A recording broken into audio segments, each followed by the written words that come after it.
disaster. But still to come for the president, a more difficult meeting with a leader whose kingdom he once condemned as a pariah. Saudi Crown Prince Mohammed bin Salman, better known as MBS. The 36-year-old is the de facto ruler of Saudi Arabia.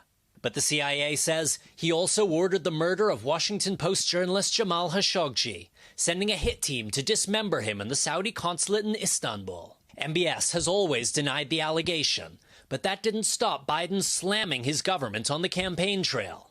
We were going to, in fact, make them pay the price and make them, in fact, the pariah that they are. Mr. Vice President, the CIA has concluded that the leader of Saudi Arabia directed the murder of U.S.-based journalist Jamal Khashoggi.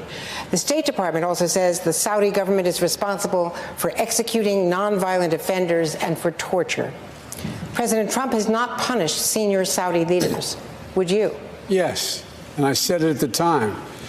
Khashoggi was, in fact, murdered and dismembered, and I believe in the order of the Crown Prince. And I would make it very clear, we were not going to, in fact, sell more weapons to them. We were going to, in fact, make them pay the price and make them, in fact, the pariah that they are.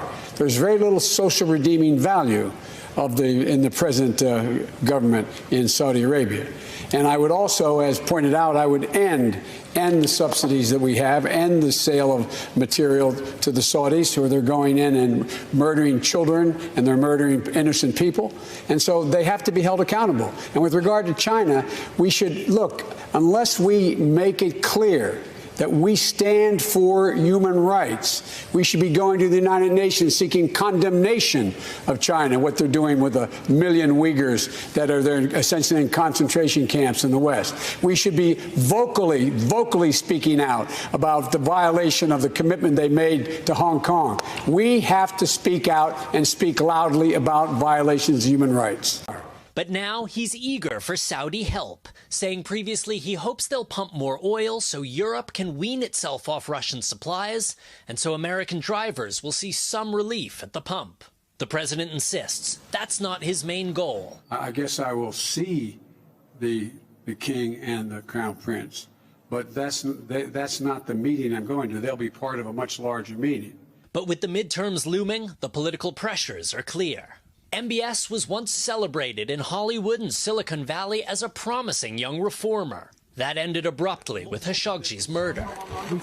But a photograph with the U.S. president could help the prince and his country on a key priority, coming in from the diplomatic cold. Nothing is more important than just no longer being treated like some kind of sick pariah state that has some kind of contagious disease. MBS has brought sweeping social reforms to his kingdom, including allowing men and women to mix at concerts and movie theaters. But the Crown Prince has also crushed dissent. Loujain Al-Hatlul, an activist who campaigned for women's right to drive, says she was imprisoned and tortured by Saudi authorities, a claim the government denies. Big picture, the Crown Prince is a tyrant, a modernizer, both. It's simply a reality that he has modernized it. It's also a reality that he's made Saudis fear for their lives, for their well-being, and for the well-being of their families. His form of tyranny and his form of modernization are deeply intertwined. President Biden addressing criticism in a Washington Post op-ed, writing, "I know there are many who disagree with my decision to travel to Saudi Arabia. My views on human rights are clear and long-standing, and fundamental freedoms are always on the agenda when I travel abroad." The White House says President Biden will be mostly avoiding handshakes for COVID reasons. That may help him avoid shaking the hand of the Crown Prince, a hand that's allegedly stained with blood. All right, Raf joins us now from Jerusalem. Raf, I know the White House is saying the president is avoiding shaking hands because of COVID, but he certainly did not avoid close contact today and even shaking hands with other people there in Israel. Yeah, Tom, as you know, President Biden is a very hands-on politician, and he only really lasted a couple of minutes before he started shaking hands. He shook hands with a lot of people, including Benjamin Netanyahu, the former Israeli prime minister, and two very elderly Holocaust survivors. And so if he refuses to shake MBS's hand on Friday, it's going to be very difficult for the White House to argue that that isn't a deliberate snub. Yeah, so I have to ask you about that, because that's why we bring this up, not for COVID protocols. It's because what's going to happen when he meets with the Saudis? Do we know what the meeting's going to look like with MBS and our president? We don't know what the meeting is going to look like. The Saudis are the hosts, so they will probably control the format. But we do know that the White House is just dreading the visual of President Biden shaking hands with the Crown Prince Mohammed bin Salman. They really don't want that image of him up close and personal with a man accused of ordering the murder of Jamal Khashoggi. President Biden is in Saudi Arabia right now. He just arrived at the palace, and this is video of him arriving, and there's the Crown Prince. There you go, a little fist bump with the Crown Prince as they enter one of the palaces. The president is meeting with the Crown Prince as well as with the King of Saudi Arabia. And joining us now is Rick Stengel, former Undersecretary of State for Public Diplomacy and Public Affairs and an MSNBC political analyst. Rick, so I know you've actually met the Crown Prince in the past. How does the president handle this meeting? And, you know, it's been like a process for him to get to this point. Yes, Jose, I think all the hyperventilation about whether it would be a fist bump or a handshake or a smile or no smile is kind of silly. I mean, nations have interests, and the president is trying to represent the interests of the U.S.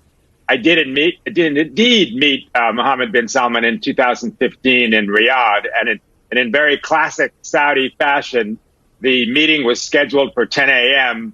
and I met him at 10 minutes to midnight that night. So he's a night owl.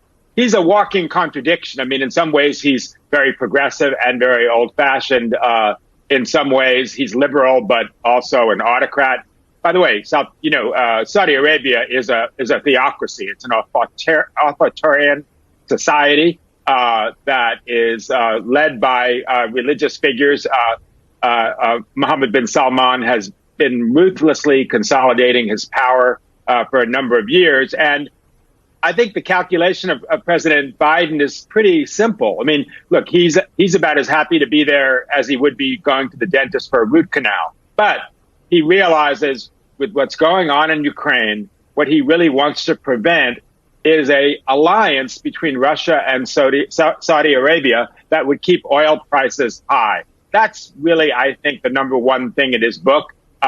He has been outspoken about what MBS did to Mr. Khashoggi, which is hideous and repulsive.